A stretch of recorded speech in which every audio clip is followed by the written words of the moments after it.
I just wanted to preface a couple questions with a teeny tiny, weeny little story. My friend Fred turned me on to Esther Hicks, Abraham, probably about a year ago. And I thought, this is a bunch of hogwash. You know, my body felt that it was right, but my mind said, I just can't believe this. This is just ridiculous. So I'm running around the house and I'm listening to your tape and I'm on the couch and I'm sitting there and I'm like, vibration, what is this all about? And so then at 4 o'clock I said, oh my God, I gotta go to the post office, and I had been waiting all day to go, but I didn't know why. So I went to the post office and there you were. It was really, really neat. So, and I got to say hi to you, and I walked in and I heard your voice and I thought, no way. It was really cool. Anyway, I have a couple of questions. That's powerful attraction. Oh, it was huge. It was so huge. So huge. So thank you for that. Well, we hang out everywhere we can, yes. I know. Fred was so amazed. Anyway, the first question I have is, if I want to heal myself of bipolar disorder, no matter what, can I do it? Is it possible? Yes, if all the doctors say I cannot, and years ago when I got off my medicine, let's say 7 years ago, when I was experimenting and didn't want to accept that I had this label, I ended up in the hospital many times, and it was very painful. So I guess my first question is do you believe that I can heal my bipolar disorder? Absolutely. Talk to us about how it manifests. Well, I'm on medicine, so it doesn't get to come out very often. Then is it an issue? That's the second part of my question. I'm doing great on the medicine, so should I just keep taking my medicine and what the hell, and live like that? Here's what we would do. Okay. We would continue the medicine feeling appreciation for the balance that it provides for you. Right. And at the same time, we would identify what our strong desire is. In other words, your desire is to be what? I'm a singer, and when I get up on a stage, it's to be just like my old self before I got manic. What is that? Excited without getting anxietous, or without having to go in the bathroom and pray and calm down, or put a pill under my tongue. There is not anything inappropriate about continuing with the medicine. In other words, because it is giving you this stable footing for now. And so we would continue that. Do you get a sense of what we mean when we say that out of your life experience are born powerful desires? And so when you, through life experience, come to conscious awareness of things that you want, there's a vibration that activates within you that's very powerful, and that's what the vibration of desire is. So when, however it happens, you give birth to some powerful desires that you, for whatever reason, for whatever other influence in your life, aren't believing, then there's this really strong tug of war that's taking place within you. And we think that is the best description of this label that they have given you of anything else. Every time we've seen it, and we see it every time that it is labeled, in other words, it is not something that you are making up, every single time, it is a person who has powerful, off-the-chart wanting that they haven't figured out how to receive. Your emotions tell you everything that you need to know about your relationship with your source energy.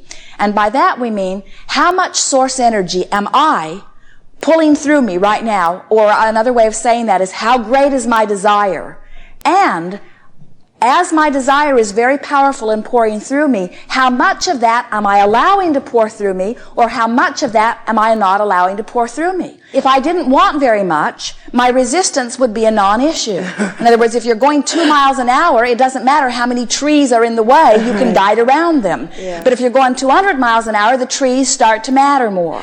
When you have a powerful desire, and so you're summoning lots of energy through you, and you have beliefs that contradict your own desire, now there's this clashing going on. And that's what the medicine helps you to soften. In other words, it softens your focus, it softens your angst. Mm-hmm. Of course, it changes the chemicals in your body, which is what is doing that. But the process through which it is happening is not as important as understanding what is happening. What is happening is there is a splitting of energy within you. And so, even while you are taking the medicine, as you talk about your desire and why you want it, it's not possible for you to think about what you want and why you want it and be in as contradicted a vibration as when you are thinking about what you want and the fact that you don't have it. We would far rather see you with strong, strong desire that you're not allowing than we would with no desire. I see. And you were born with this powerful inclination toward desire. You were a powerful focuser, which huge. means it's not possible for you to rein in your desire. We don't encourage that ever anyway. And so what you're wanting to do is let your desire run as rampant as it wants to run, and it is pretty strong. Yeah. And then you work to bring yourself into alignment with your desire as best you can. Soothe yourself into alignment. And you soothe yourself into alignment with words that feel soothing when you hear them from others or from yourself. Right. My husband tapped into it. He said, Candace, just could you be quiet in your spirit? We were just at the bar and before I was going on stage, and he's like, just be quiet in your spirit. And it was like somebody put a little pill under my tongue. I completely understood. And when I'm writing a song, I've learned how to be completely focused and very quiet in my spirit. And the composition just comes out. It's amazing, and it just writes itself. And so that's what I am learning how to do as far as, trying to heal myself is focus on those times that happens. In other words, the more you remember, as you were speaking that to us right then, you were in perfect alignment with what you were speaking. In other words, as you remembered that time, you were there again. And also it is helpful for you to recall that you can be there and you cannot be there, that sometimes you're able to bring yourself back into alignment with thought. Sometimes you bring yourself back into alignment by putting the pill under your tongue. It doesn't really matter. You can bring yourself back into alignment. And when you remind yourself that you can come into alignment, then it makes you not so fearful that you will get out of alignment. And when you are not so fearful that you will get out of alignment, then you don't get out of alignment so much. And it just gets better and better and better and better. You were born with powerful desire. And when you go with the desire, you thrive. When you fight against it, you don't. And so that desire was to stand out. That desire was to make a difference. That desire was to be heard. That desire was to get tuned in and be an example to others who can be tuned in. And so when you think thoughts like, I'm not good enough, or I'm not ready, or they won't accept me, or they don't understand me. Why don't I have a record deal yet? Those thoughts are so opposite of your desire that's what sets you out of alignment. Where thoughts like, it's coming, all is well, everything in its perfect time.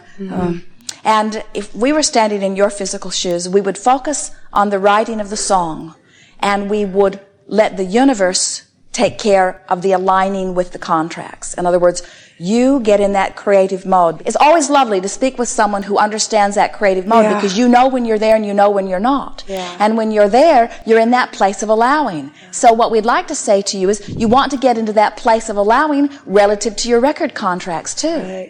Write a song about your record contract. In other words, get into I just finished it. It's called The Jet Plane Takes Off, and it's about what you teach. So perfect. I got it. Okay. I think you say genius is focus. Does focus take practice, or is it just something you pull out of the sky when you're letting it in? Focus does take practice. What focus is isolating a vibration from a maze of vibration and focusing upon it long enough that it becomes a dominant vibration. And so sometimes, because you are a very energetic person who's eager about a lot of different things, you have a lot of active vibrations in your experience. And it's possible for you to have many things that are moving forward all at the same time. But if there is something that is bothering you that is getting quite a bit of your attention, sometimes it causes the dominance of your vibration to be not in a place of letting in the other things that you are wanting. Right. You've been letting the universe know in lots of different ways what you want. And you do not need to sit down right now and say, I want this, and I want this, and I want this, and I want this, because you've done an excellent job through the contrast that you've been living of pointing all of that out. Now your work is to get into a place where you're a match to what you are wanting. You're a match when you're feeling good. You're not a match when you're not feeling good. And so that worries you because you say, but when I don't feel good, I really don't feel good. And we say, but what that means is you really, really want it. In other words, that's good news, not bad news. I see. You see. Okay. Just relax more. Be more playful about it. Continue to take your medicine at the same time that you continue to acknowledge that you don't need it. Let it be something that's like a friend that helps you along the way. Don't push against it. It is a friend, not an enemy. And give yourself as much time in the creative phase as you can, because when you're in that creative phase, that's when you're in your place of allowing. And so Do you find that you can achieve that almost any time you sit down to do it? Oh, yes. You know how to do it relative to the creative music. Now get into it relative to anything that you desire. You could pet your cat. You could never think another thought about any of this, and the universe will yield you a contract. And the time it takes between now and when the contract is yielded has to do with how many thoughts you have that are worrisome in nature that keep that from happening. The well-being is on its way to you unless you do that thing you do. And the good news is, every time you do that thing you do, you feel negative emotion. So negative emotion is not an enemy or not a bad thing. It's your friend. It's saying, hey, what you want is on its way to you, but you're slowing it down just a little bit by this train of thought. Right. Would you like to choose some different train of thought or no train of thought? So when somebody says to you, you're 33, you better hurry up, because if you don't, my mother says, well, that's just ridiculous. You need to think of maybe going back to college, or, hey, I just opened for Coolio at the Mint in LA. Oh, that's great, honey. Hey, la la la la la, and she's talking about something else. So. And then, somebody from a record company says, well, you have talent, you're an amazing composer, and you're this and that, but, geez, you're really getting up there in age. Because I've listened to you and listened to your tapes and everything and read your book, and I don't necessarily get keyed into that so much, but still the little devil goes, huh. You might say something to them like, are you saying that the entry point has to be a certain age? Because there are a lot of people a lot older than I am that are still at the top of their game. So is the age thing just about the entry point, or are there some other qualifications that I'm not aware of? Who gets to decide other than you? No one, you see. It's usually someone who feels defensive. In other words, if you're hiring somebody to represent you and they're not finding any inroads, then sometimes they feel like they need to justify why things aren't going better, right, so they're looking for excuses and trying to lay it back on you. Yeah. And what you want to do is, if you are not putting them in the position where you are making them feel like you think that they are responsible for what's happening, they'll offer you less of that. As you begin to accept that you are the creator of your own experience, and so you're not laying it on your agent's table. In other words, you're in this together, but you're not making them feel defensive. They won't throw that stuff up at you. That's just their defense mechanism. Just laugh and say, oh, there's been a lot older buggers than me making great success. Now get off of that and let's move on. Right. Be playful about it. Okay. Because age has nothing to do with anything.